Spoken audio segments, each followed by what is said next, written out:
സംസ്ഥാനത്ത് 3 ഉപതെരഞ്ഞെടുപ്പ് ഉടനുണ്ടാകുന്ന സാഹചര്യത്തിൽ UDFിന്റെയും LDFിന്റെയും BJPയുടെയും ക്യാമ്പുകളിൽ ചിട്ടയായ മുന്നൊരുക്കങ്ങളാണ് നടന്നുവരുന്നത്.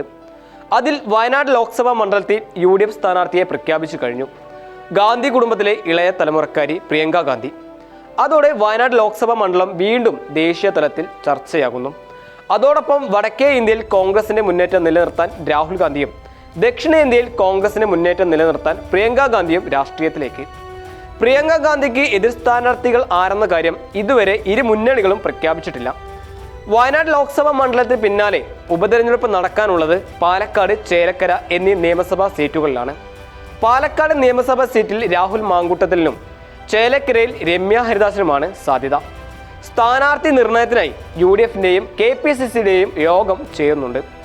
ഇതോടെ ഉപതെരഞ്ഞെടുപ്പിന്റെ ഒരുക്കങ്ങൾ തുടങ്ങി കോൺഗ്രസ്. പാലക്കാട് നിയമസഭാ മണ്ഡലത്തിൽ നിന്നും ഷാഫി പറമ്പിൽ ഒഴിഞ്ഞതോടെ അദ്ദേഹത്തിന്റെ താല്പര്യത്തിന് അനുസരിച്ചാകും കോൺഗ്രസ് കൂടുതൽ ഊന്നൽ നൽകുന്നത്. ഇതാണ് യൂത്ത് കോൺഗ്രസ് സംസ്ഥാന പ്രസിഡന്റ് രാഹുൽ മാങ്കൂട്ടത്തിലിനും സാധ്യത ഏറുന്നതും.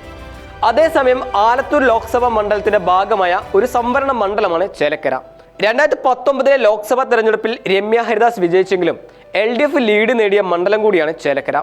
2011 2021 നിയമസഭാ തെരഞ്ഞെടുപ്പിലും 50% വോട്ട് നേടിയായിരുന്നു K രാധാകൃഷ്ണൻ ചേലക്കരയിൽ നിന്ന് വിജയിച്ചത്.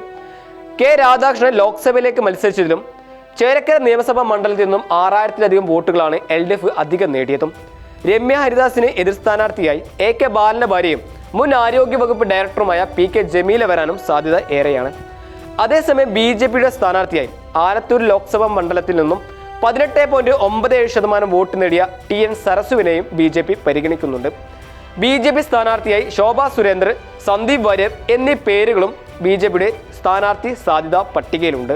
C news, Kozhikode.